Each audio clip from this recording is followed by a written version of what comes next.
Our program this evening is about guerrilla operations in the Philippines. The Philippines played a big part of Minnesota history. As you know, the 194th Tank Battalion, or the company of the Tank Battalion and the headquarters, based in Brainerd, Minnesota, was mobilized and was sent to the Philippines. They arrived in the Philippines in September of 1941. So they were in the Philippines when the Japanese attacked on December 8th. In the Philippines, they were captured, and they were all part of the Bataan Death March. So Minnesota has a close link to the historical events in the Philippines. Tonight you're going to hear the story about the guerrilla warfare against the Japanese. And our speaker is James Kelly Morningstar. He goes by Kelly Morningstar. He's a 1983 graduate of the Military Academy at West Point, PhD from Maryland. He currently is a teacher at Georgetown in Washington, teaching history. This is his second trip here. We had him 4 or 5 years ago, Kelly. He did a book on Patton, and we had a kind of a yin and yang on Patton program. Kelly talked about Patton on a positive note, and we had a gentleman who had done a book that said Patton was crazy, so yeah, whatever.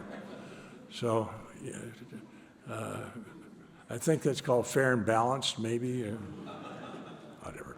Anyway, but we enjoyed having Kelly. Kelly, if you would come up here and tell us about the guerrilla operations in the Philippines. Kelly Morningstar.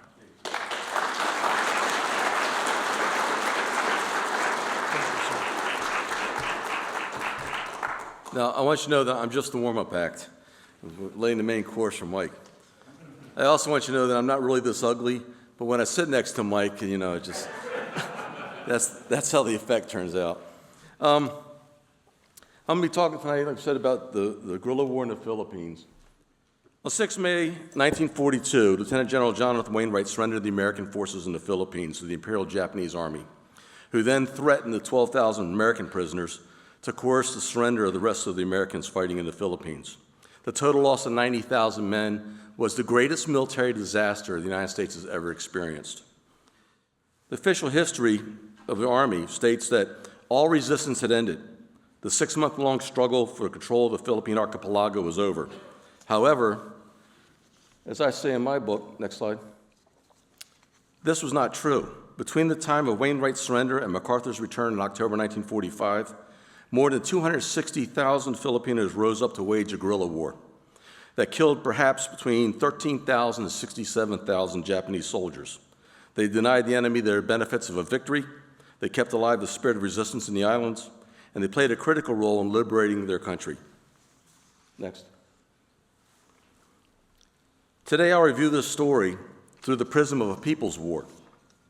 This phrase I often encountered during my research before I fully realized that it meant different things to different people. To some, it was mass mobilization of a population for war. Sometimes it was a war by non-professional guerrillas. It could mean revolution or anti-imperial war in general.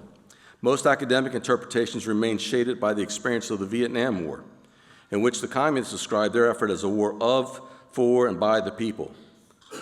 I believe that the experience of the Philippines during World War II offers the most full explanation and example of a people's war. Next.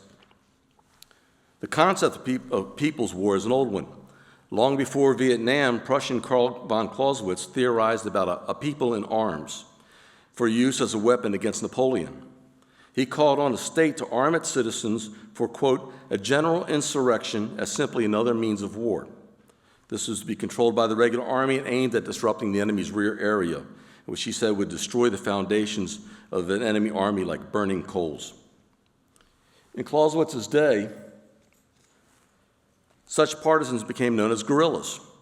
As the name means little war, used by the Spaniards who were fighting a partisan war against Napoleon, using raids, ambushes, and sabotage, fighting as irregular troops. By the latter half of the 19th century, Marxists would incorporate the People's War idea in their models for a proletariat revolution. By the 1930s, Mao Zedong had codified People's War as a protracted struggle by the masses against capitalist and imperialist powers, waged in 3 phases. A base phase to build up an armed popular movement, followed by a guerrilla phase for eroding enemy strength while developing conventional military forces, regular army troops, and last, a decisive conventional warfare to defeat the enemy and demonstrate legitimate power. Like Trotsky and Lenin, Mao emphasized that, quote, without a political goal, guerrilla warfare must fail. The essence of guerrilla warfare, he said, is thus revolutionary in character.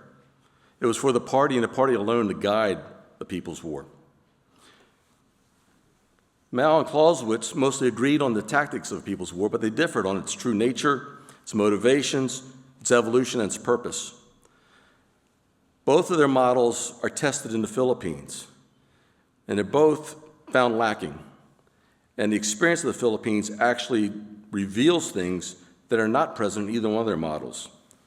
Next. Let's begin with the Clausewitzian approach applied to the Philippines. Now remember, this is using a people in arms as part of a defense against an invader. Next. First, I want to go backwards a little bit and discuss how we got in the Philippines. Where it all started was right there, behind that desk and by that man. In early 1898, the United States was being pushed largely by yellow journalism to aid the revolutionaries in Cuba against their pretty brutal policies by the Spaniards government. The Undersecretary of the Navy, sitting at his desk one day when the Secretary of the Navy said, I'm leaving early, Roosevelt, you got command. Next. He wasted no time. He issued a directive to the Pacific Fleet, which was small and scattered. He said, in the event of a declaration of war with Spain, it'll be your duty, Commodore Dewey, to see that the Spanish squadron does not leave the Asiatic coast and then conduct offensive operations in the Philippine Islands. Next. April 21st, McKinley blockades Cuba. Why? Because the battleship Maine had blown up. Spain declared war on the United States on the 24th. The U.S. declared war on Spain the next day. Next.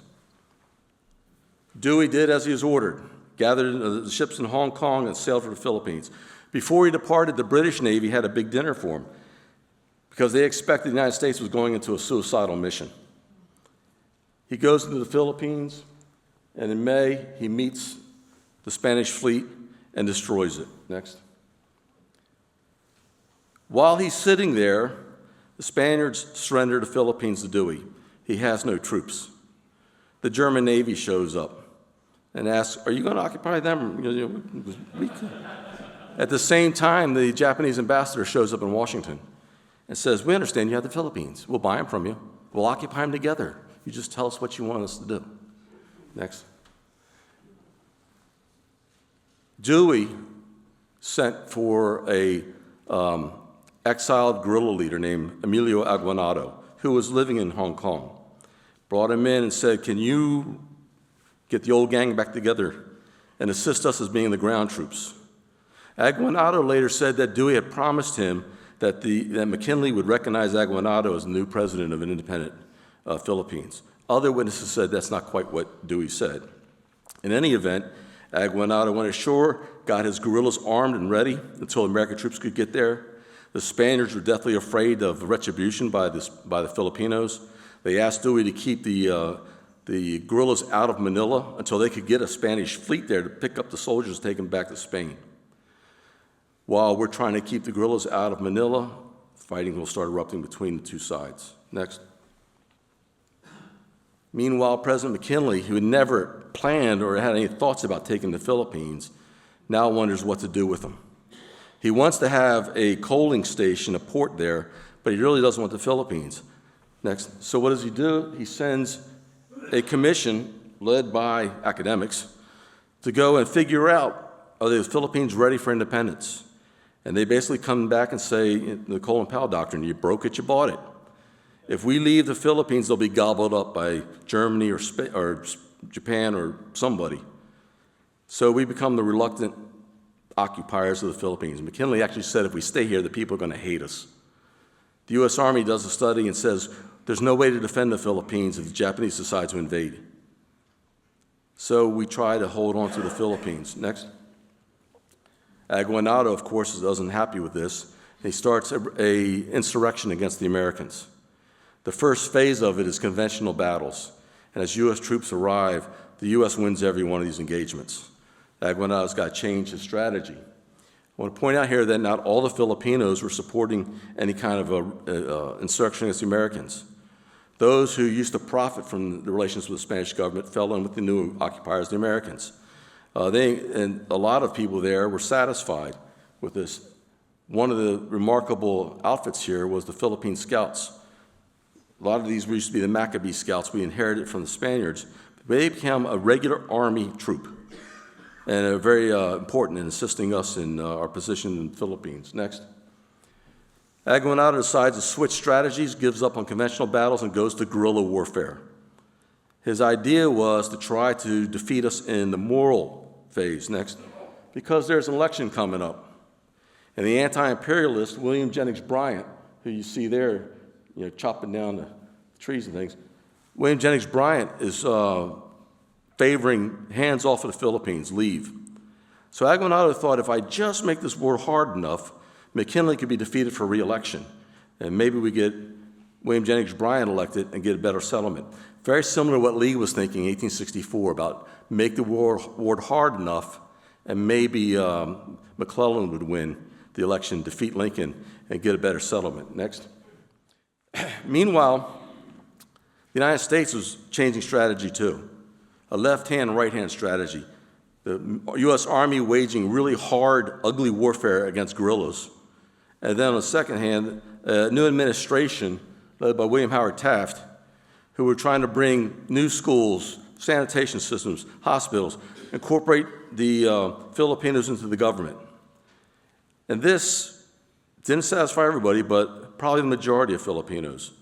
One of the guerrillas, who becomes president later on, says, I cursed the Americans because they weren't hard enough on us. They didn't stir up enough opposition. Next. So this is a situation after the Philippine occupation. You see the American flag. After World War I, next, the German possessions are largely taken by the Japanese. So as you can see, our position in the Philippines is now strategically untenable. Japan has it surrounded. Next. So this brings us to where we're going to World War II. Next. Japanese interest in the islands included a community of 20,000 Japanese in Davao, Mindanao. As I said, the U.S. Army planners considered a conventional defense of the Philippines impossible. In 1935, the United States decided to grant full independence to the Philippines. It did so with a 10-year lead-up period to allow for the development of a Filipino government and defenses of their own. President Franklin Roosevelt authorized Army Chief of Staff Douglas MacArthur to retire from service in the American military and become the commander of the new Philippine Armed Forces to oversee their buildup so they'd be ready by 1945. Next. The Japanese were threatened by the idea of a nationalistic and independent Philippines, their interest in the Philippines. Their invasion of China in 1937 spurred boycotts in the islands and protests by the U.S. that culminated in the oil embargo of July 1941. Japan then decided in 1940 to exploit Germany's victories in Europe by, one, seizing the Dutch East oil fields. But that meant that they had to do something about the American forces in the Philippines that laid across their path. And that meant they had to knock out the American fleet in Hawaii. So this is the chain reaction they're following. Next. Roosevelt recalled MacArthur to active duty that July to command a combined force of Filipinos and Americans. To reinforce his single U.S. division of 30,000 soldiers, in September, MacArthur began calling up Philippine reservists, 120,000 of them, who were organized in 9 divisions. He had to basically disassemble the one American division to be trainers for these Filipinos. And he had to call them up in 1/3 at a time for 3-month periods. So on paper, next, this meant he had a very robust force to deal with what he expected to be 50,000 Japanese attacking in mid-1942. But by December 41, next, he only had about 1/3 of that force actually ready. And those were lacking training and equipment. For example, each one of the Filipino reservists who were called up received 4 rounds to fire in rifle practice.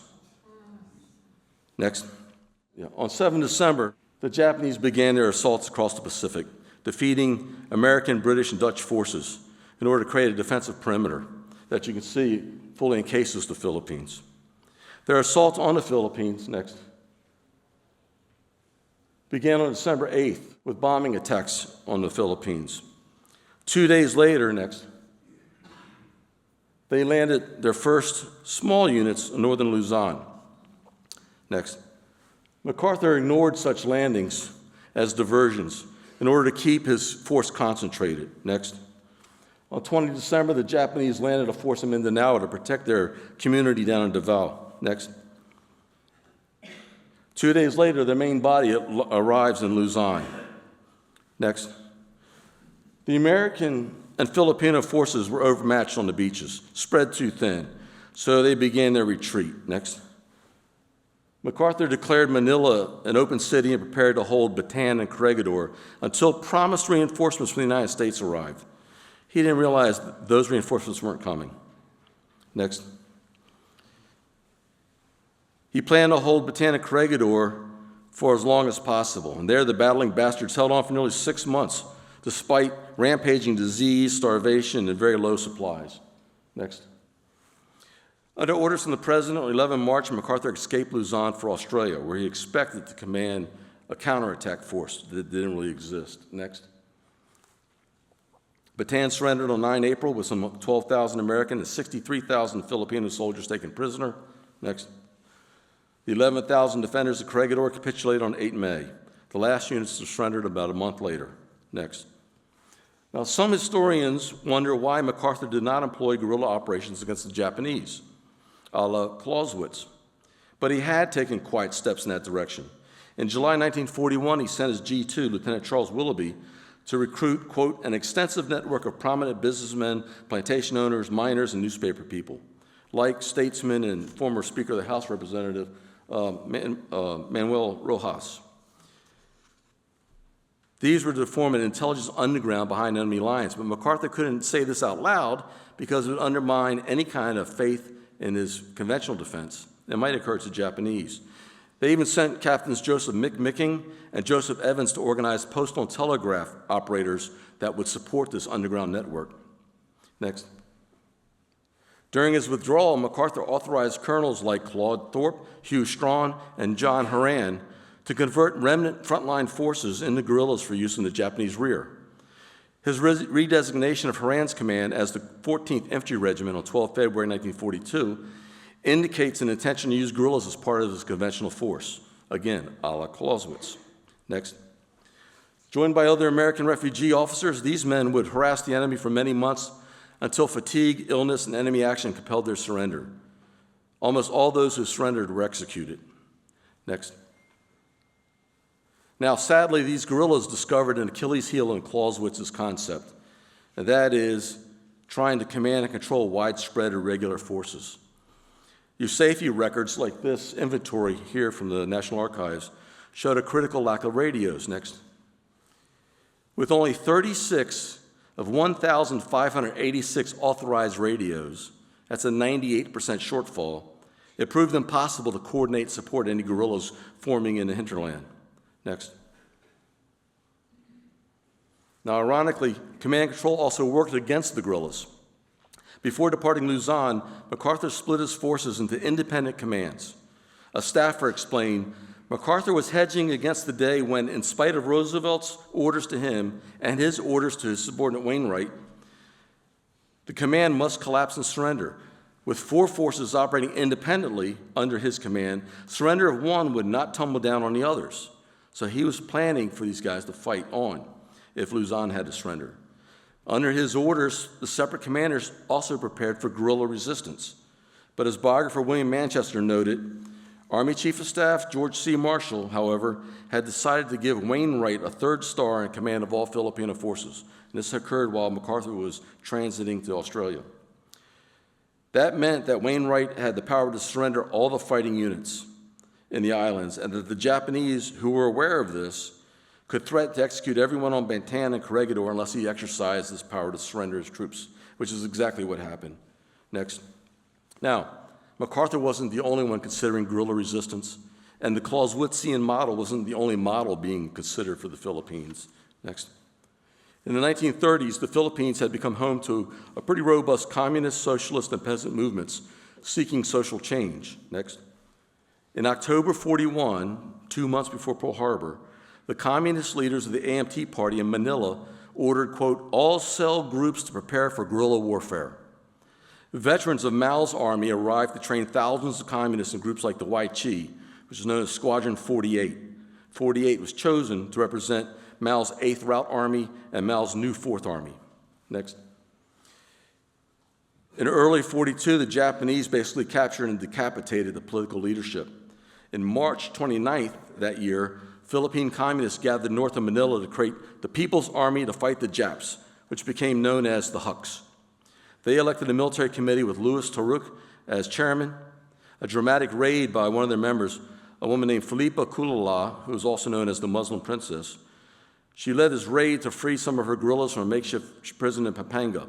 And the notoriety of this raid brought a flood of volunteers into the Huks ranks. Next. Their organization grew to between 15,000 and maybe 100,000 members.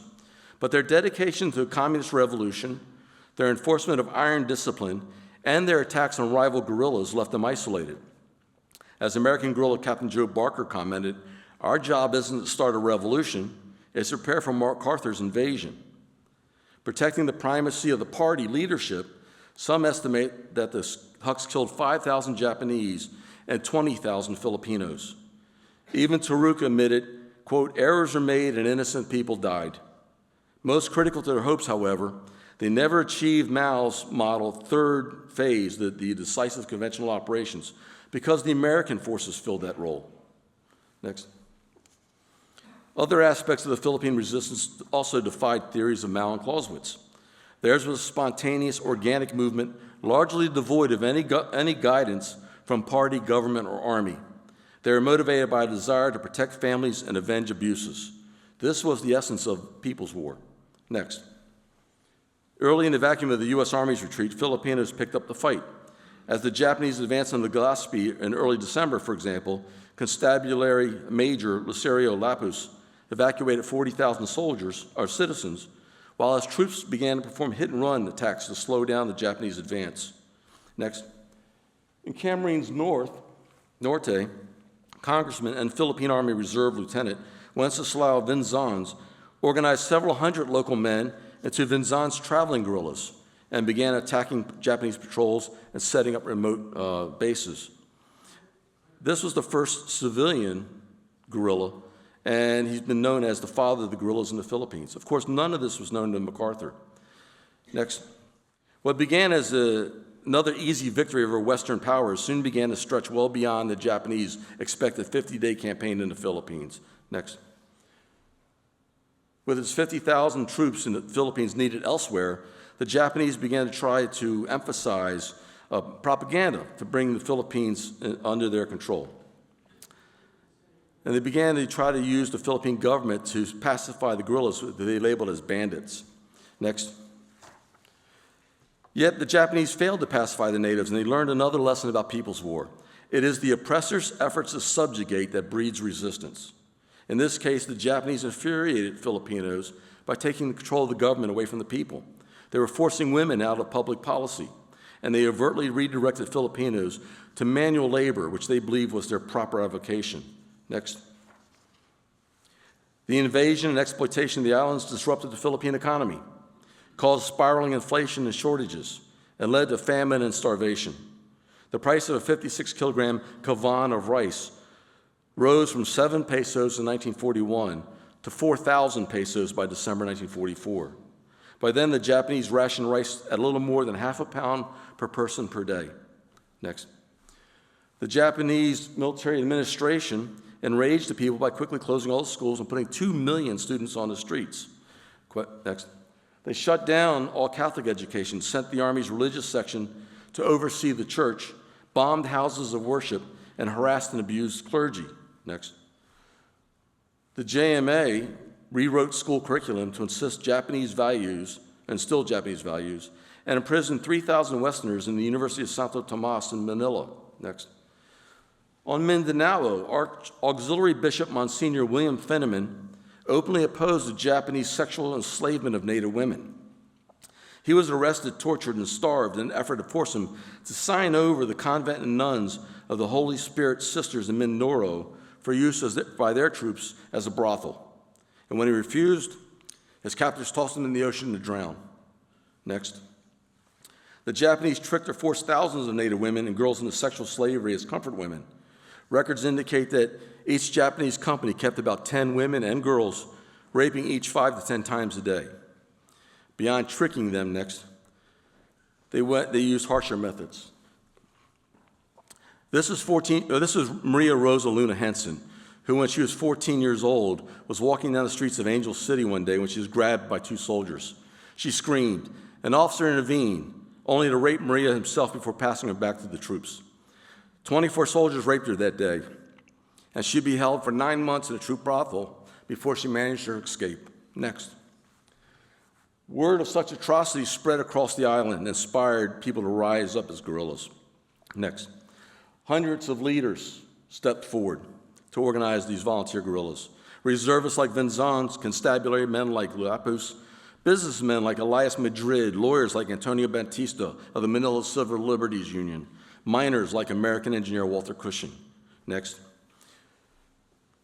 Though the Japanese continued to control the major cities, they had to cede the vast jungle countryside. And by mid-1943, there was no place in the Philippines immune to guerrilla activity. Next. Another truth of People's War, though, is that the people are never monolithic. The Philippines, like the U.S. in World War II or France during Napoleon's time, mobilized about 30% of its population in the war effort. The leaders were often in competition against each other, sometimes violently, for sparse supplies, recruits, and popular support. Pre-war divisions along social, political, and ethnic lines fueled their contest. In perhaps their first real act of national agency, Filipinos chose whether or not to accept refugee American soldiers. Many natives appreciated the Americans' military experience, their ability to unite Filipinos, and their potential ability to attract support from MacArthur. Officers like Wendell Fertig, Russell Volkman, Ed Ramsey, Robert Lapham, etc. would become prominent guerrilla leaders. Next. Of special note again, the Philippine Scouts. They were part of the regular army in defense of the Philippines, and they never surrendered. Many of them went and joined the ranks of the guerrillas to continue the fight. Next. The Philippine guerrillas provide us valuable documentation about their operations. Army truck driver Marcos V. Augustine, known as Marking, was joined by former journalist Pei Panlilio to lead a guerrilla group.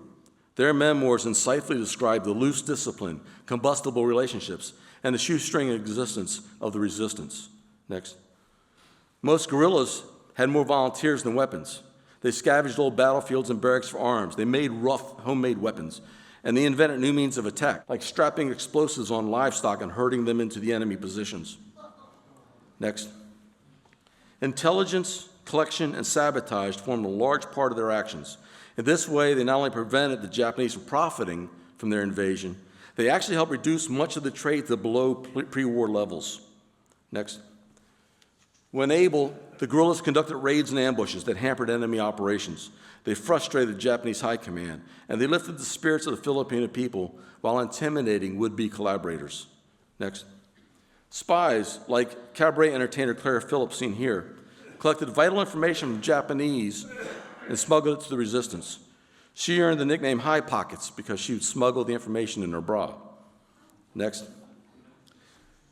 Some Americans, like Margaret Utinsky, known as the Angel of the Underground, risked her life serving as a nurse in the mental hospitals while procuring intelligence and medicine for the guerrillas.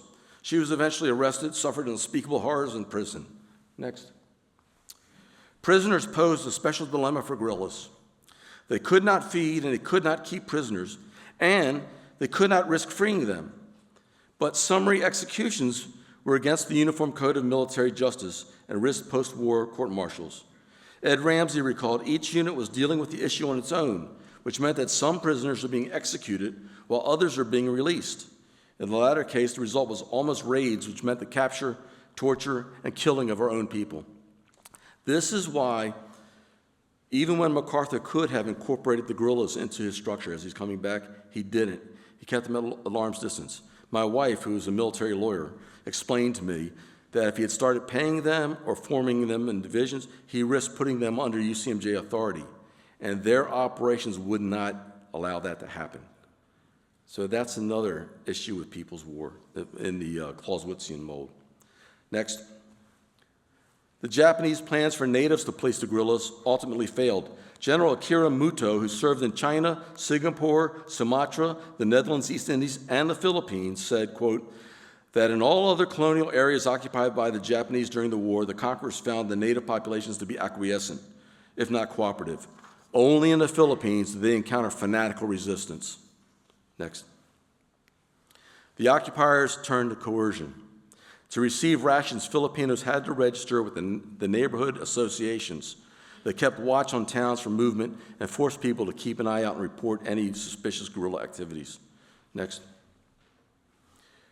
The Japanese organized secret native informants like the Kalabapi.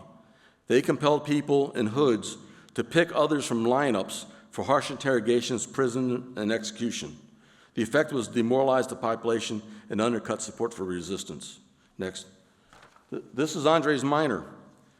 The Japanese slashed his neck with a saber and then buried him alive because he would not give them information on one of his cousins who was known to be with the guerrillas. Next. Survivors reported that the Japanese Kempitai military police, quote, arrested, maimed, and murdered Filipinos by the tens of thousands, whipping them, starving them, setting fire to the hair in their armpits, pulling out their fingernails, giving them showers of boiling water, abusing and killing their children in front of them, and chaining them to slabs of iron in the burning midday sun so that they slowly fried to death. Next. The Japanese army sent patrols in the guerrilla areas to clear them out, while propaganda units covered the countryside, offering amnesty and rewards to those who would surrender and collaborate. Next. But no matter their determination, guerrillas were powerless to resist Japanese planes, tanks, and naval gunfire. Under attack, they either had to surrender, retreat, or simply melt away. Next. The Japanese often captured guerrillas' families and used them as bait to encourage them to surrender. When Vinzons was captured, when one of his sergeants betrayed him, the Japanese then took his wife and children into the prison. None of them were ever seen again. This was a message to other guerrillas of what could happen to them. Next. Many of the initial guerrilla leaders simply wore out before being caught. Phil-American irregular troop, Fate leader, Colonel Hugh Strawn, lasted until August 43 before his capture and execution. Next. Even without the enemy, the environment severely taxed the guerrillas. Bugs, thorns, leeches caused nicks and cuts that in the humidity of the jungles grew into abscesses and sores that could expose bone. Next. Beriberi, malaria, dysentery, and other tropical illnesses racked these troops who lacked basic medicines and medical knowledge. Next. Diets in famished regions sapped the men of their strength. The average American guerrilla lost 40% of his body weight. Next. But still, the volunteers came, like these Moros of Mindanao. Next. Those without guns became unsung heroes of the movement, serving as messengers, load bearers, nurses, seamstresses, etc. Women played a notable role in the support and also in the fighting. Next. This is Benita Perez, a 16-year-old guerrilla on Panay, credited with killing 3 Japanese using only her knife. She is one of thousands of women who served as armed troops in the resistance. Next. The People's War in the Philippines was thus chaotic, messy, organic, spontaneous, and a response to the brutality of the foreign invaders. It began without MacArthur's knowledge, but remarkably was his ability to gain control of it and shape it to his purpose. In other words, it was like a return to the Clausewitzian model. Next.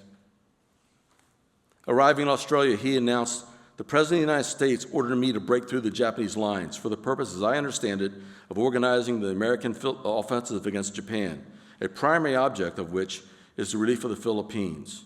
I came through and I shall return." His words were intended to reassure the soldiers that were then still fighting in the Philippines and the people of the Philippines, but most importantly, I think, it was to commit the United States publicly to fulfill its promise to redeem the Philippines. Next. He had G2 officer Colonel Van Sanvoort Merle Smith expand the Naval Coast Watch Service into an inter-service intelligence, propaganda, and special operations agency.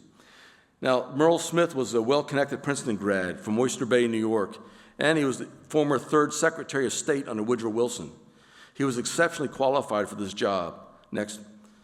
With MacArthur's full support, he stood up the Allied Intelligence Bureau, the AIB, to, quote, "obtain and report information on the enemy in the Southwest Pacific area, and in addition, where practicable, weaken the enemy by sabotage and destruction of morale, and render aid and assistance to local efforts in enemy-occupied territories." It had one section completely dedicated to the Philippines. Next. MacArthur tasked the IB to validate, support, and develop any contacts with guerrillas for the collection of intelligence, the execution of sabotage, and the conduct of moral operations. In July 1943, a new Philippine regional section takes over that was commanded by Willoughby. Next. MacArthur was thus able to start recreating the pre-war military districts in the Philippines under the command of guerrillas to be chosen by him to strengthen his command and control of the operations for shaping his return. Next. The big moment came on 10 July 1942 when the AIB received a reported radio transmission from Captain Guillermo Nakar of the 71st Infantry Regiment in northern Luzon. It read, "Detachment of Phil-American Forces. We have not surrendered and are actively raiding." One officer in MacArthur's headquarters said his message was the first clear proof that loyal Filipinos, led by MacArthur's soldiers who had escaped capture, still fought on. It dramatically confirmed MacArthur's faith that they would, and he determined to do all in his power not only to support it, but in time exploit it as a powerful adjunct to Allied arms. Next. The AIB developed contacts on the islands. It also trained hundreds of American and Hawaiian-born Filipino volunteers for missions back in the Philippines. Hero fighter pilot Jesus Villamor led AIB's first mission back into the islands with 8 hand-picked men. Their mission, to establish a guerrilla communications network centered in Negros. They landed on 14 January 1943 and soon made contact with the AIB. Elated, MacArthur's chief of staff remarked, "The first to go in, but not the last. We're on our way." Next. Now, I'm going to ask questions, so read that carefully. This is a chart I made of all the AIB and PRS submarine missions into the Philippines. And over the next 2 years, they conducted 67 submarine operations that delivered more than 350 agents and 12,000 tons of supplies. Next. They delivered hundreds of agents and 23 major insertions that tied together a guerrilla network in the Philippines. If you see it, number 16 in red up there, 12 October 44, that's an officer named Vanderpool, who Mike will talk about in a minute. Next. MacArthur used the IB to selectively deliver aid to trusted guerrilla leaders and isolate groups like the Hucks, who were opposed to the restoration of the exiled government.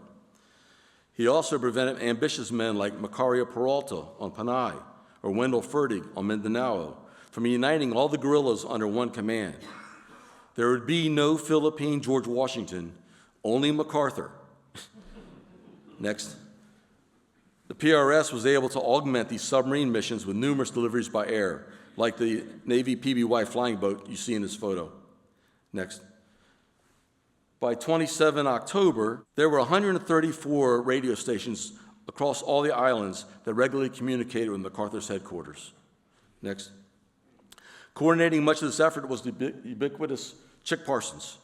He was a longtime resident of the Philippines who had escaped to America and was recruited by military intelligence when he returned, went to the Philippines, and helped organize an organization called Spyron, which orchestrated the submarine deliveries.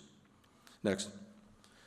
Parsons continuously slipped into the islands to serve as MacArthur's eyes and ears and the liaison with the major guerrilla groups to assess their reliability and reinforce MacArthur's policies. Next. He discovered a basic conundrum of trying to co-opt guerrillas. MacArthur needed the guerrillas to avoid combat because that inspired harsh reprisals against the people. And instead, he wanted the guerrillas to focus on collecting intelligence that would help enable his return. But the guerrillas felt they needed to attack the enemy to demonstrate their ability and win over the support of the population, without which they couldn't survive. The result remained the unresolved friction in higher headquarters relationships with the guerrillas. Next. It was not unusual, therefore, for MacArthur to exclude the guerrillas from his radio network in the Philippines. And you restricted for the use of AIB operators who were passing the intelligence. Next. But at the same time, he used the delivery of much desired modern weapons and essential supplies like medicines to keep the guerrillas happy. Next. The submarines also delivered propaganda materials in greater amounts designed to maintain Philippine support for the guerrillas. Next. The AIB also established numerous coast-watching stations that contributed to the sinking of nearly 800 Japanese ships in Philippine waters. It added dozens of weather and analyst teams to support theater operations. Next. One of the guerrillas' most notable acts occurred on 31 March 1944 when 2 Japanese planes crashed on Cebu with the commander-in-chief of the Japanese Combined Fleet and his staff. Guerrillas captured the officers and their copies of Z-Plan, which detailed the Japanese defense of the South Pacific and their concepts for attack on American fleets. With much effort, they passed this information directly to MacArthur and Nimitz. Next. On 15 June 1944, the guerrillas relayed to the U.S. Navy spot reports of a Japanese armada transiting through the San Bernardino Strait. Next. Their alert helped Task Force 58 crush the Japanese fleet in the Battle of the Philippine Sea. Next. And perhaps even more importantly, they enabled the U.S. Navy aircraft overhead to destroy the remaining Japanese air power in what was known as the Great Marianas Turkey Shoot. Next. The People's War also played a major role in determining grand strategy. At a conference in Hawaii with the president, the fact of hundreds of thousands of Filipinos fighting the Japanese helped MacArthur overcome the Navy's arguments to bypass the islands altogether and head for Formosa. With the president's permission to return to the Philippines next, late that August, MacArthur ordered the guerrillas to prepare for his return, telling them, quote, to harass, delay, and destroy all troop and supply movements, to destroy enemy supply dumps, trucks, parks, troop concentrations, command posts, to prevent the enemy from securing locally food supplies, construction materials, labor, and means of transportation. The guerrillas provided critical intelligence reports and even operated airfields for MacArthur's pilots. In accordance with Clausewitz's theories, they operated within MacArthur's larger plan to set the conditions for a successful return. Next. As attorney A. Frank Reel reported while defending the Japanese General Yamashita at his post-war trial, quote, it is impossible to comprehend the speedy reconquest of the Philippines by the United States forces without understanding of the part played behind the lines by guerrillas. Bridges were destroyed, wires cut, military vehicles were wrecked.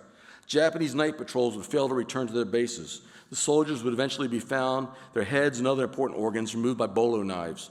Ambush, demolition, assassination, occasionally open combat became the nocturnal activity of over 100,000 men who had secreted themselves in the hills and mountain slopes and who were supplied with food and information by other more loosely organized groups of men, women, and even children in the villages below. Next. The guerrillas scouted and provided intelligence. They conducted diversionary attacks. They harassed line communications. They blocked movements. They captured key villages and airstrips ahead of the U.S. Army. Next. One Army history noted the 6 Army units had been fortunate enough to find bridges and fordable crossings almost everywhere they went. It wasn't fortune, it was the guerrillas. They knew the best routes, identified obstacles, and even built bridges and roads. The 24th Division's officers discovered that their maps were inaccurate, and so, quote, relied on the service of Philippine guides for the rest of the campaign. Next. During this campaign, however, the physically exhausted American guerrilla leaders, and that's Russell Volkman standing there, they were pulled out of their commands and sent back to the States to try to recover. Next. What remained were Filipino units under Filipino officers, some becoming the first units of a new Filipino national army that formed the basis of a new independent nation. Next. In all this, the Philippine guerrilla experience provides several key insights into the nature of People's War. Next. First, government or party is not essential to the motivation to fight. There were many causes: revenge, honor, starvation, etc. For many Filipinos, it was the desire for independence and freedom.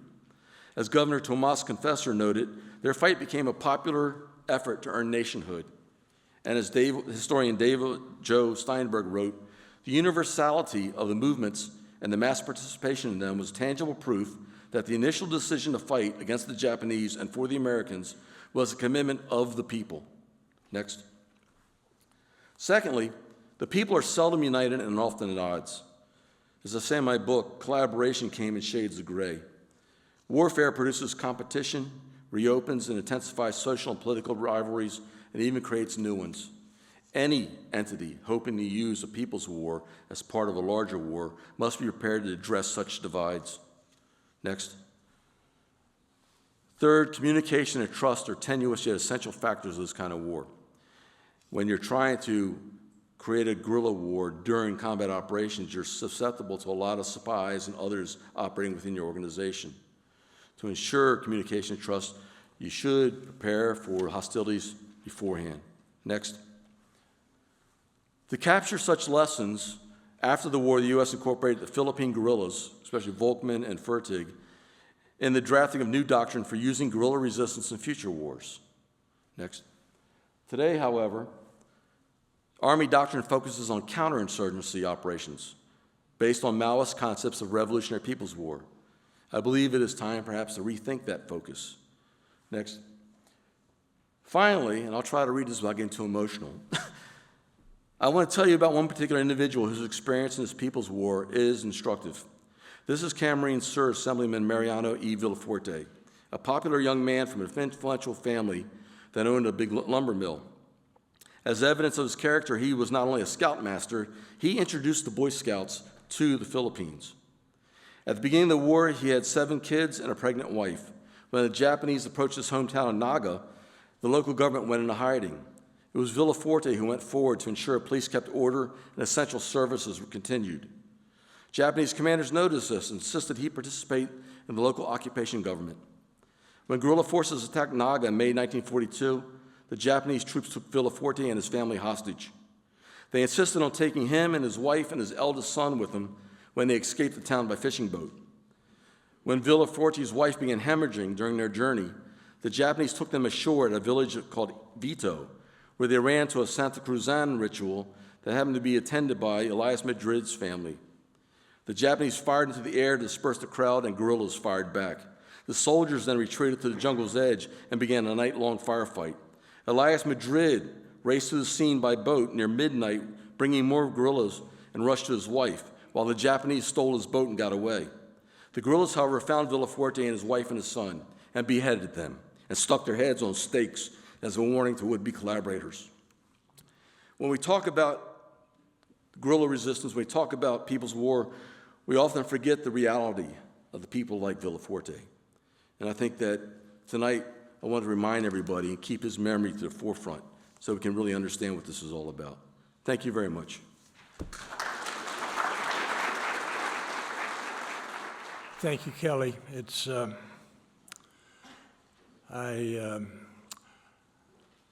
I think it's fair to say that guerrilla warfare or unconventional warfare is always pretty savage, though. It's, in every place. Our next speaker is a local gentleman, Mike Guerilla. Mike got his bachelor's and master's degree from the University of Houston. I was made aware of a book that he did on Volkmann, which he talked about in the student outreach prior to the main program this evening. I think at that time he was at Fort Knox driving tanks. I later spent time with Mike down at Fort Bliss, where he was with the 1st Armored Division, which is now the stationed at Fort Bliss. Now lives in Minnesota, teaches at a local university, and I'm proud to have him involved with our roundtable. Mike has done, I think, close to 20 books, prolific. If any of you Vietnam veterans are in the audience, a guy named of Hal Moore. If you, what was the movie? Hal Moore's. We Were Soldiers. Mike did an interview and wrote a book on Hal Moore shortly before Hal Moore died. I think that's a real tribute to you having access to Moore. I actually went in the spring of 1991 to a history conference at the Air Force Academy and met Hal Moore. And one of the prize books I have in my now disorganized collection is a couple of Hal Moore's books signed. Real treasure and tribute to you, Mike. Mike is going to talk about one of the people, as Kelly mentioned, that was one of the guerrilla leaders. Mike, welcome to the platform.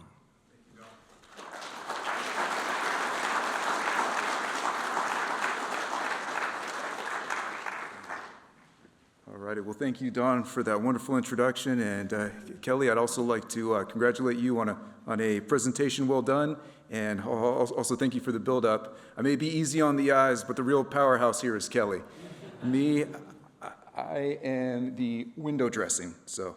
Well, first off, good evening. I'd like to thank you all for being here tonight. And I want to introduce you tonight to a man whose story doesn't usually appear in history textbooks, but I really think it should. Now, this is a man, his name is J.D. Vanderpool, and his life reads less like a conventional military biography and more like an adventure novel that was written by history itself. So, going on.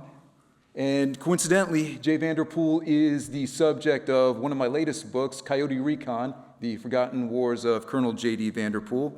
And his story, from being a boy who grew up in the throes of the Great Depression to being an untold hero of the Pacific War, is one that I think is really one of those cases where truth is stranger than fiction. So you have a boy here who was born in 1917. He was born in Wetumpka, Oklahoma. And for those of you who might not be familiar where exactly that is, that's about as far away from civilization as you can get inside the Oklahoma Panhandle. And it was a very sparsely populated town, both back then, still sparsely populated today. But he was a young man who grew up in the throes of the Great Depression. And for those of us who are familiar with what was going on in Oklahoma at the time, he was essentially at ground zero of the infamous Dust Bowl, where all of the what once was arable farmland was now created into a plain of dust for as far as the eye could see, and you had these dust storms that would reach hurricane force velocity winds, and he was right there in the middle of it. Now, to put it lightly, Jay Vanderpool, not only was he a product of the Depression era, but to put it lightly, he had a very tumultuous home life. He grew up in what we can only broadly describe in the broadest strokes possible. He was the product of a dysfunctional family, and he was orphaned by the age of 16. At the age of 16 in 1934, his mother passed away. Several years prior to that, his father had taken off. Neither he nor any of his brothers had any contact with the father after he left. And Jay Vanderpool, as the oldest of four boys, was now functionally orphaned at the age of 16, and without either a father who was present or whose whereabouts was unknown, and without a mother, he looked at his four brothers and said, "Okay, guys, I guess we're on our own. What do we have to do now? Well, we all go our separate ways." And literally, every one of those four brothers, they scattered to the four winds. And before they all went their separate ways, Jay said, "Okay, we're going to make a promise to ourselves right now that no matter where we end up, we're always going to stay in touch. We always want to keep tabs on where each of us are, because as far as family is concerned, the four of us, we're all that we have left. So the four brothers scattered. A few of them ended up staying with cousins or aunties, but Jay, being the eldest, he said, I'm 16, well, I'm practically an adult now, drops out of high school. He actually never finished high school at all, never got his diploma, and said, I think I'm going to make my way west, and I'm just going to see wherever the wind takes me. I'm going to do as many odd jobs as I can. And as he's going westward from Oklahoma, he makes his way through New Mexico into Arizona. Eventually, he gets to California, but his first stop is a very prominent New Deal program. He says, I've heard good things about this thing they call the Civilian Conservation Corps, the CCC, and it's a guaranteed paycheck for anybody who's broke. Well, that's just like me. I'm a 16-year-old with no family. I think the CCC is going to be a perfect fit for me.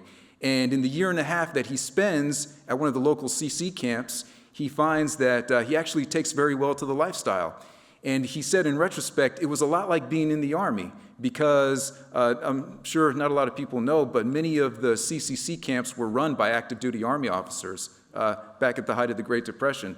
So he said, and it was run almost like what you would expect to see at any Army fort in America. You would wake up every morning at Reveille, you would have morning formations, everybody would have a designated job, and everyone would have a designated person that they were supposed to report to. This was rank, hierarchy, and structure, just like I would eventually see in the military. And he also said, since I spent most of my life in the great outdoors, I had to use camping, hunting, and trapping as a ways to escape the bad home life that I would have at home. I found that I took very well to it. So while he's digging ditches and while he's building parks and building roads and doing everything that the CCC does, he says, okay, well, after about a year, I've saved up enough money. I think I'm going to travel farther west and just see how I can do at any variety of odd jobs. So he becomes a truck driver at one point. I mean, keep in mind, this is a 16-year-old kid who is essentially driving a commercial tractor trailer truck, and then he works as a day laborer building the Inter-American Canal, and then he finally makes his way to California. Once he's in California, he says, you know what, the California lifestyle doesn't really sit well with me. There's only so many orchard groves that I can pick fruit at, and they say California was depression-proof, but I'm really not seeing that with my own two eyes. You know what, as a means to escape the continuous economic hardships, I think I'm going to try my hand in the Army. Joins up in 1936 out of Hollywood, California, and says, you know what, I think I'm pretty fascinated by the concept of artillery. And the recruiter, because he really wants to get him through the door, says, okay, well, Mr. 19-year-old Jay Vanderpool, where would you like to go? Would you like to go to Panama or Hawaii? And he says, I've never been to Hawaii. I think I'd like to do that. Well, yeah, his timing probably could not have been worse, because in 1936, not only is the Hawaiian division probably at its lowest state of readiness, but they're only a few years out from the attack on Pearl Harbor.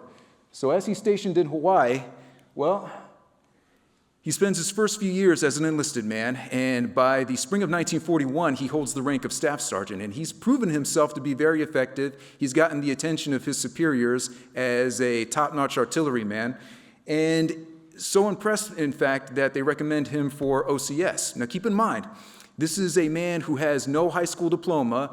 He certainly doesn't have a college degree, but he has gotten the attention of his superiors to the point where they say, hey, high school diploma or not, college degree or not, we think you're officer material. So they put him through the hometown OCS, which is right there at Fort Shafter in Hawaii, in the spring of 1941. And he pins on his second lieutenant bars only about 6 months before the attack on Pearl Harbor. And in the weeks leading up to Pearl Harbor, he recalled having a briefing where General Short, who was the commander of the Hawaiian division at the time, brought in all of the officers of the Hawaiian contingent and said, look, whether we like it or not, within about 6 months give or take, within the next 6 months, we are going to be at war with the Empire of Japan. It's not a question of if, it is a question of when. We don't know when they're going to strike exactly, and we're not entirely sure where, but when the war does come, we have to be ready for it. So here's what I need from each of you in the Hawaiian contingent right now. You have to memorize all the defensive plans that you can, and you have to have some plan in place to defend both from the ground and from the third dimension. And he said also in the same briefing, I know I'm asking you guys to do the impossible because I know what our supply issues are like right now. I know we have enough ammunition maybe to hold the Japanese off for 48 hours, but try to live on for as long as you can if we have to face an invasion of the Hawaiian Islands. Well, it didn't quite play out that way, but on December 7th, 1941, that is when the first strike arrived. And we had, of course, the attack on Pearl Harbor. Now keep in mind, Jay Vanderpool, very young second lieutenant, has a front row seat to the attack on Pearl Harbor on that morning of December 7th and describes it in vivid detail, which I recount in my book, saying that he saw the planes making their dive bombs, their cyclic dive bomb runs on Battleship Row, and watching both people and equipment get blown up right in front of him. And he said by the end of that day, what our job as an artillery unit was to do was to dig emplacements along the beaches of Oahu and have our howitzers depressed at a level setting so that we could use them as direct fire weapons against any incoming Japanese landing force. And I'll never forget this. He also said in the same breath that when he was digging his howitzer emplacements on the beaches of Oahu, there was a lady who was very prominently known amongst the local USO and the local Army charities. He never identified her by first name, but he said her name was Mrs. Fleming. Mrs. Fleming was very well known to the troops. You know, her husband was serving. She had 2 boys in the Navy. Well, her backyard backed up right to where the defensive position was supposed to be. And before they even got there, before the unit got there to dig in their emplacements, you had Mrs. Fleming, who had a double-barrel shotgun in one hand and a shovel in the other hand, and she was digging her own fighting position right there on the beaches of Oahu, and she looked Vanderpool right in the eye as soon as he got there, and she said, "Jay, I'm going to get those little bastards. Just you wait and see. Let them come up here. I'll give them what for." And Jay just kind of looks at his commander and he says, "Sir, can you please get Mrs. Fleming out of here? I think she's probably going to do more harm than good." But as an eyewitness to Pearl Harbor, he now knows that war has been declared and there is no going back at this point.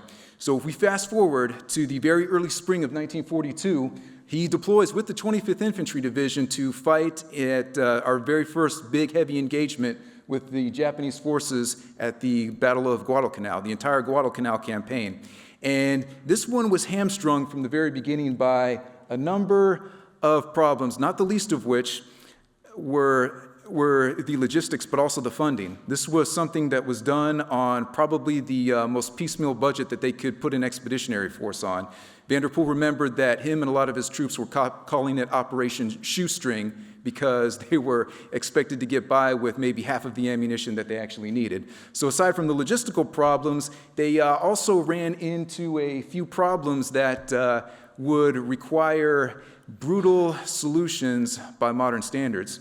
One of the most prominent stories that he told from his time fighting the Japanese on Guadalcanal was he said, "Me as an artillery officer, I had a number of challenges that not a lot of other combat arms would have to face at the time." He said, "As an artillery officer on Guadalcanal, I not only had control of tube artillery, your traditional howitzer-fired artillery, but I was also a liaison for all of the naval gunfire that we had from the battleships that were miles offshore."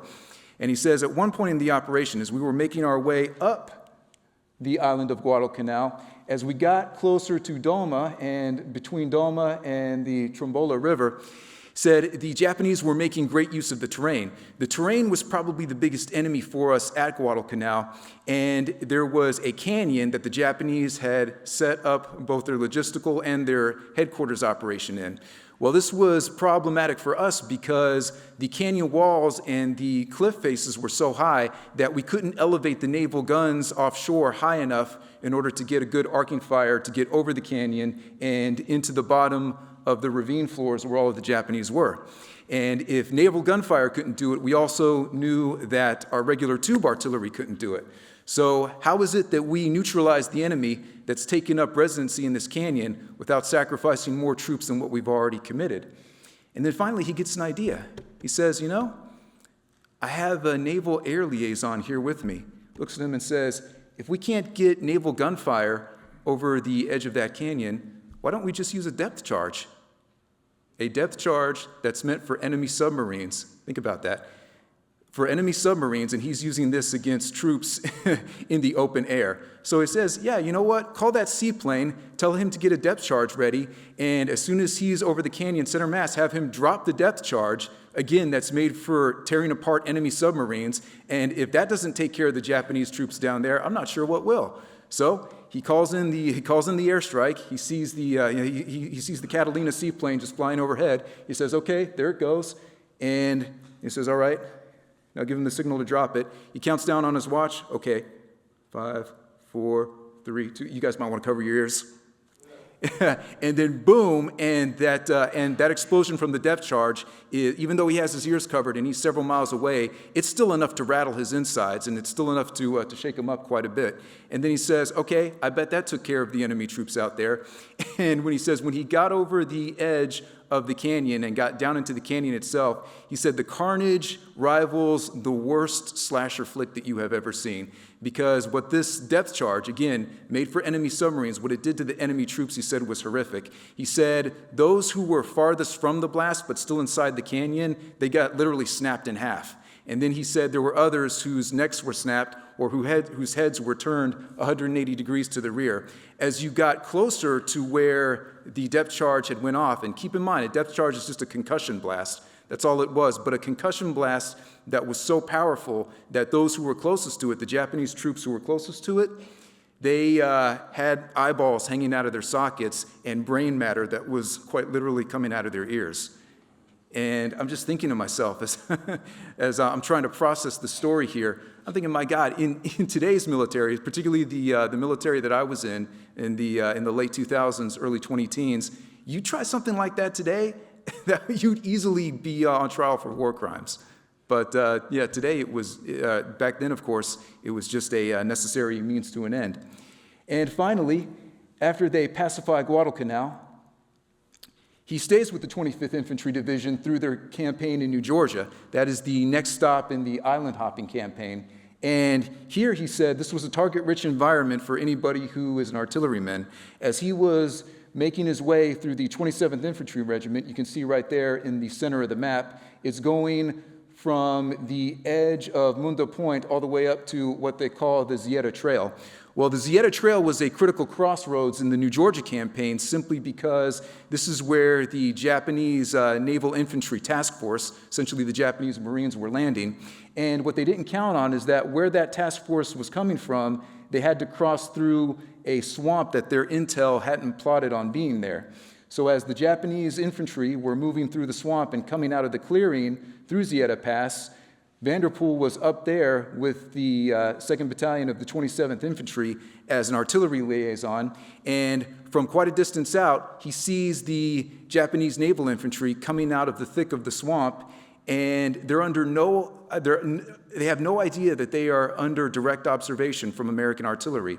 So he has his binos trained on this Japanese landing task force that's coming out of the swamps, and because they don't know they're under direct observation, they start stacking their rifles, they take off their uniforms to try to wring out their tunics, wring out their pants, and Vanderpool gets on the radio and says, I need every available howitzer ready for immediate suppression. Now, for any non-artillery types out there, immediate suppression means that whatever gun is pointed in this general direction, whatever it has in the tube, you fire it. And as it turned out, a lot of the rounds that were in the tubes at the time just so happened to be white phosphorus rounds. White phosphorus. For those who aren't familiar with white phosphorus, that is a compound that they put in certain grenades and artillery shells to where if it explodes anywhere in your proximity, it's not necessarily designed to kill you instantly, it's just designed to burn the flesh from your bones. So imagine the carnage that erupted when all these white phosphorus rounds came down on these Japanese naval infantry troops who had coincidentally taken off a lot of their uniforms to try to wring out the sweat and wring out the grime from the swamp. And as they were obviously contorting under what was the pain of the white phosphorus, Vanderpool gets on the radio again and says, repeat mission. And that effectively ended that entire section of Japanese Marines that were coming for an ambush through the Zieta Pass. Now, afterwards, by this time, He's distinguished himself enough as an artillery liaison. He's actually promoted to division staff, then eventually he gets on corps staff, where he learns of a secret mission that is being propagated to any division staff officer who's willing to go, to act as an allied liaison to the guerrilla movements that have sprung up in the Philippine Islands. Now, Vanderpool, being who he is, he sees the operations order come through. He sees all of the taskings that are put through in the paragraphs and says, gosh, you know what? This sounds like it's right up my alley. This is something that I think I would like to do. And a guerrilla movement in the Philippines, I didn't even know that there was one. So he volunteers for it, and he says, okay, this is a highly classified mission. Jay, what we're going to do is we are going to infiltrate you into the island of Luzon, that big island that is the main island for the Philippine archipelago. We're going to have to get you there the best way we can, by submarine, particularly this submarine right here, the USS Zero, and you're going to have to evade any part of the Japanese fleet. You're going to have to escape sonar detection, and God forbid, if you run into a submarine tender, you're going to have to try to escape depth charges as well. And wouldn't you know, he almost caught an ironic fate, because as he was coming up the northern side of Luzon, they actually ran afoul of a Japanese destroyer that tailed them for the better part of 6 or 7 nautical miles, trying to blow them up with depth charges. And Jay Vanderpool just looked at the sub-commander and said, "How are you so calm through all this?" And he said, "Come on, fella, you think these are the first depth charges I've had to deal with?" So when Jay Vanderpool finally makes landfall in Luzon, he says, okay, I know who my primary contacts are going to be, but I still have a lot of distance between where I am in Luzon right now and where I need to be. Now, the guerrilla group that I'm eventually going to hook up with, they're known as the Hunters ROTC Guerrilla Force. And these guys have a very interesting story. They call themselves the Hunters ROTC, and in reality, they were displaced cadets from the Philippine Military Academy. What happened is after American forces were with their backs to the wall in Bataan and Corregidor, the commandant of the Philippine Military Academy, essentially the Philippines version of West Point, says to his upper class cadets, okay, juniors and seniors, you guys are going to fight until we can fight no more. But for the underclass cadets, the freshmen and the sophomores, you kids are young, barely out of high school, maybe 17 or 18. For the underclass cadets, you guys go home. You guys go home. We don't want people as young as you dying. Whatever else you do is up to you. You're just not going to do it under the banner of the Philippine Military Academy. Well, Terry Ataveso was one of those underclass cadets, and he said, okay, they told us to go home, but I don't really see how that's helping us or anybody in this current situation. So, hey, all of you underclass cadets, if you want to keep carrying on the fight, come with me. We'll disappear into the jungles of southern Luzon, and we'll carry on the war against the Japanese. And since we're a bunch of military cadets without an academy, we'll just call ourselves the Hunters ROTC. And that's exactly what we'll do. Now, Jay Vanderpool is making his trek from one side of Luzon to the other, trying to make contact with the Hunters ROTC, and that in and of itself is quite an adventure, because at one point he's making his way through, he has this one guerrilla liaison, he made contact with another Philippine guerrilla leader, and they're making their way across to Manila, and then right on the outskirts of Manila, they have to stop for the night because there's a torrential rainstorm, so they take shelter inside of a Catholic church. And Vanderpool, he and a few of his teammates are up there in the belfry of the tower, and he says, okay, this is the perfect place to wait out a storm. We can get warm, we can wring out our clothes, we can get some rest, maybe get some food before we begin the next leg of our journey. And as he's sitting up there in the belfry tower, he looks down below at the street, and his heart almost stops when he sees the very last thing he ever wanted to see. A company of Japanese infantry marching up the road, and they stop right in front of the Catholic church, and they're thinking the very same thing he is. Gosh, we're wet. The weather is so unamenable to our operations right now. Let's go ahead and spend the night in this Catholic church right here. And yeah, you can almost feel Vanderpool's heart just drop as soon as he sees them enter into the narthex entrance of the church. Well, the parish priest who's in charge of that particular church, he knows he has an American and a few Filipinos up in his belfry, and the last thing he wants is for the Japanese to discover them, not only because that means certain death for his American and Philippine guests, but certain death for him as well.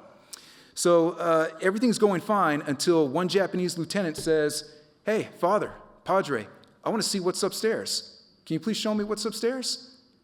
And the parish priest, God bless him, he's thinking on his feet. He says, "No, sir, I'm sorry, I can't do that." And the Japanese lieutenant says, "Well, why not?" "No, hey, come on, I want to see what's up there." "What, are you hiding something?" And the priest tells him, "No, sir, I'm sorry, but that's where the nuns live. The nuns of the convent live upstairs on the second floor and also towards the belfry, and we want to preserve their dignity and we want to preserve their modesty, so please, no gentlemen are allowed up there."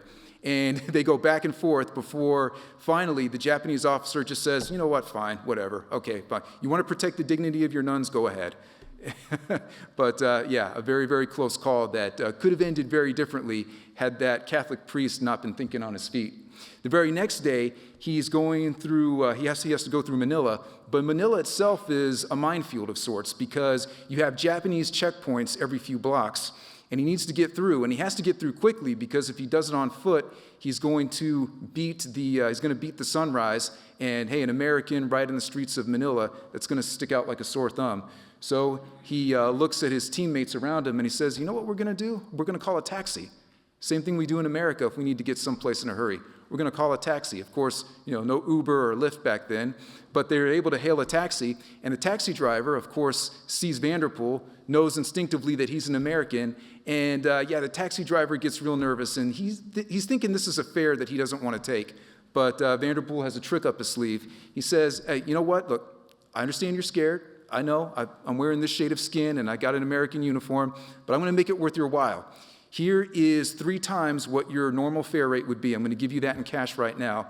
And I think I know what'll help. Here's one little Japanese flag, and here's another little Japanese flag. You put one on one end of the radiator grill, put the other flag on the other end of the radiator grill. I guarantee you that's going to take care of the problem." So what Jay Vanderpool does at that point, he hides in the bottom of the cab as this taxi goes from one end of Manila to another. And at every Japanese checkpoint, the Japanese guards who were manning every checkpoint, they see the taxi cab coming through the checkpoint, they see the 2 Japanese flags waving from the radiator grill, and they think to themselves, "Oh, it must be a requisition vehicle. It's probably the ambassador. It's probably one of our spy coordinators." And through every checkpoint, the Japanese troops just waved the taxi right on through. Yeah, it was a great bit of tactical deception. He gets to the other end of Manila Bay and establishes contact with the hunters, ROTC, and says, "I am here to facilitate any and all operations that you need. If you need ammunition for your ambushes, you got it. If you need a certain bit of logistical support, tell me what it is you need so I can liaise with allied forces that are going to come in and help facilitate the destruction of the Japanese." And what Vanderpool ends up doing is acting as a go-between. At first, he's an advisor. He's saying, "Okay, this is how you tactically want to set up an ambush. Here's some things that you want to keep in mind as we do patrolling operations, tracking operations." But then when the 11th Airborne Division comes back as part of the main force units to retake Luzon, he coordinates their operations with the guerrillas and combines the both of them together for the raid on the infamous Los Baños prison camp, which was one of the headline operations that the 11th Infantry Division was responsible for in the Philippine campaign. And as an interesting anecdote from that particular operation, in the lead up to the raid on the Los Baños prison camp, he was getting most of his ammunition for all of his ambushes from the G3 and the G4 on the 11th Infantry Division staff. That means the supply and the operation staff. And at first they were complaining because they said, "Well, Vanderpool, you're using up too much ammunition for all of these ambushes. We need to save all of our ammo for when the main body forces get back." And he says, "If you keep using ammunition at this rate, you're going to make General Swing, commander of the 11th Airborne Division at this time, you're going to make him very upset. You're going to make him very angry." And Vanderpool says to the chief of operations, "Well, if General Swing has something to say about it, he can come down here and see me himself." So when General Swing says, "Challenge accepted," comes down, he's about to give Vanderpool a reprimand. Vanderpool points in a general direction off in the middle distance and says, Hey, General, you see that stack of bodies, that stack of Japanese bodies that we just cashed in from our latest ambush? Go ahead, count them. I guarantee you there's no other unit here on Luzon that's producing as many casualties as that. Swing looks over at the stack of dead enemy troops, then looks at his chief of operations and says, you know what? Give Vanderpool all the GD ammunition he wants. Yeah, that was another win. And it also highlights how guerrilla forces can facilitate big level operations that will ensure victory, just like they did with the 11th Airborne Division. Now, here's a photographic element of it, and these photographs appear in the book. Right there, this is Jay Vanderpool on the left. He's there, and he's coordinating with one of the guerrillas that he is advising, teaching them a little bit about map reading operations. And then, as time went on, when the 11th Airborne Division absorbed the Southern Luzon guerrillas, Jay Vanderpool was a direct liaison with the division staff, 2 members of division staff right there, and he's going over different data points that are going to help them in the upcoming raid for the Los Baños prison camp. And for further reading, just because I know we're getting a little bit short on time, for further reading, these are some of the other books that I've done that relate directly to the campaign in the Philippines. The first one right there is American Guerrilla. That is a biography of Russell Volkman, one of the gentlemen whom Kelly mentioned in his presentation, alongside Shadow Commander, the biography of Don Blackburn. Volkman and Blackburn both had a hand in shaping Special Forces doctrinal operations, and Blackburn himself ended up commanding Special Forces in Vietnam, and he was also the architect of the infamous Sante prison raid back in 1971. Also, if you are interested in the Combat Diaries, that's one of my more recent books. That is a collection of true stories from the front lines of World War II. Every chapter features a different veteran and tells of their experiences on various parts of the front line. And this hits especially close to home because many of the veterans featured in that particular anthology just so happened to be Minnesotans, one of which was Ken Powell, who was a member of the 194th Tank Battalion, our very own Minnesota unit, who was caught behind the lines and spent the remainder of the war as a prisoner of war, both in the Philippines and in Japan, and was there when our former governor came to secure the release of Minnesota POWs. And I am spent. Thank you. Kelly, one question that I would have, is the language of the Philippines Spanish? Yes, but not everywhere. There are, I think... Put it closer. Okay, can you hear me? When the Spaniards occupied the Philippines, they deliberately did not spread one language across the whole country. And they did that to keep people, all the different ethnic groups, all the different language groups, all separated so they couldn't unite in a rebellion against Spain. So for 400 years, that's the way things were. The only thing that they shared across the Philippines was Catholicism, hoping that religion would pacify the people. And the only ones that didn't accept that were the Muslim Moros in the very south. Yeah. Okay, Chris, you got a question?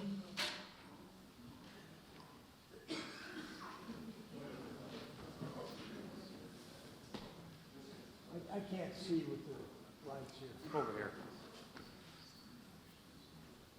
Can we turn off the lights here? What's that? No, he's going to give the microphone to someone for the question. Hi there. I got a question. How effective? Oh, I see what you're saying. Yeah, turn up the light. The theater lights. There we go. Turn up the theater lights. There you go. How effective was Japanese intelligence at identifying the businesses, plantations, and individuals supporting the guerrillas? Sure. Yeah, well, the Japanese were very effective at doing that. They were actually very effective at leveraging what we call the fifth column, and they were able to incentivize quite a number of Filipinos to act as informers. And you really see this rise up within the first few days of the Japanese invasion, because you already had a lot of spies who were working for the Kempe Tai at around that time. and even Volkman and Blackburn, in both of the books that I did on those gentlemen, they said that within the first few weeks of their operations, before they ended up surrendering at Bataan, he said one of the biggest threats to our operational security were the people in the fifth column. And he said, you know, it was weird because not only did the Kempe Tai have paid spies and informants, but they were also recruiting local cadres in each of the provinces and each of the local communities to try to act as spies and informers, offering them, you know, cash sums, offering them, you know, prosperity in what they called the Greater East Asia Co-Prosperity Sphere, and said, hey, if you help us defeat the Americans, we'll help keep Asia for the Asiatics. So they were very effective in recruiting hometown spies, hometown saboteurs, and to that end, just to show you how effective they were in the opening days of the campaign, what Volkman talks about is, he said one of the biggest things that we ran into within the first week of the campaign itself was that the artillery positions that I had all throughout the beaches of northern Luzon, every so often I would come by each of the howitzer positions and spies would have dropped flares or would have dropped flashlights or anything that had an incandescent glow to it to try to alert the Japanese either from the air or from far off that, hey, this is where a howitzer position is. So very crafty. Let me ask a question, Mike. What happened to Vanderpool after the war? Yes. So Vanderpool, he ended up staying in the military after the war. He was on occupation duty in Japan for a while, and then when he came back to the States, he went through some of the normal career progression. But then when the war in Korea broke out, he was identified as one of the experts in guerrilla operations behind enemy lines operations. And he ended up serving as the head of the 8th Army's Special Operations Command for a while, where he was organizing a lot of Korean partisans behind enemy lines to try to disrupt communist operations north of the 38th parallel. And he even stayed in the military beyond that. By the mid-50s, he became the pioneer of what we now know today as air cavalry, because the helicopter itself was coming into its own. And he said, you know what, I think the helicopter could probably do more than just be a logistical transport or a troop transport. What if we were to arm it with say a mobile rocket, or to arm it with a heavy caliber machine gun? And that today was what laid the foundation for modern air cavalry. So when you think of the Apache or the Huey gunship, it traces its lineage back to J. Vanderpool. Did he ever get his college, high school or college degrees? He did get a GED at one point. I don't think he ever got that college degree, though. Yeah. Interesting. Probably. Say that again. That hurt his promotion chances. I would think so. Yeah. Yeah. Another question? One more from over here. How much were guerrilla groups in contact with each other, and how did they keep their communications covert, being that they were in the occupied country and radio signals could be intercepted and even located? Well, that was a very difficult situation. Nakar from the 71st Regiment who made the first radio contact, he lasted a few months because he had become, once he had established contact, he became very dependent on communication with MacArthur. And the Japanese started doing direction finding, and they found his location. He was never heard from again. What a lot of the guerrillas turned to, like Volkman, they had developed a tremendous guerrilla underground communication system. Some of them had relays of runners wearing, at night, they'd wear mining caps to find their way through the jungles. They had relay stations where, at the relay stations, people would copy whatever orders and messages were being transmitted so that if a runner was lost, they would know what message might have fallen to enemy hands. They had developed like these crossroads and connection points. And the people early on were subject to all kinds of rumors and myths. You know, people thought that the water systems in Manila had been poisoned and things. The guerrillas became the news networks. People could rely on the guerrillas to find out what was really happening, what the truth was, and pass them along. And because the guerrillas had some of the only contact with outside radio stations, things, they were able to transmit the news from around the world to the people.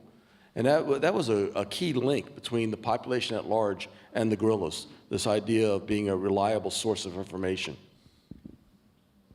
Another question? Any? Well, listen, Kelly, Mike, if you guys could escape and go up to the desk in the lobby. I want to say one thing before I leave. This is my second time here. I just want to take a second to thank Steve Anderson, Don Patton, Mark, all the guys who put this together, because they do an outstanding job. So, if you could join me giving them a round.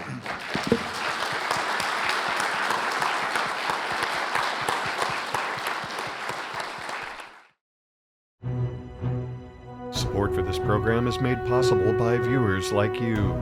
Thank you. Additional support is made possible by the Catherine B. Anderson Fund of the St. Paul and Minnesota Foundation. Upcoming roundtable topics can be found at www.mn-ww2roundtable.org. Production services provided by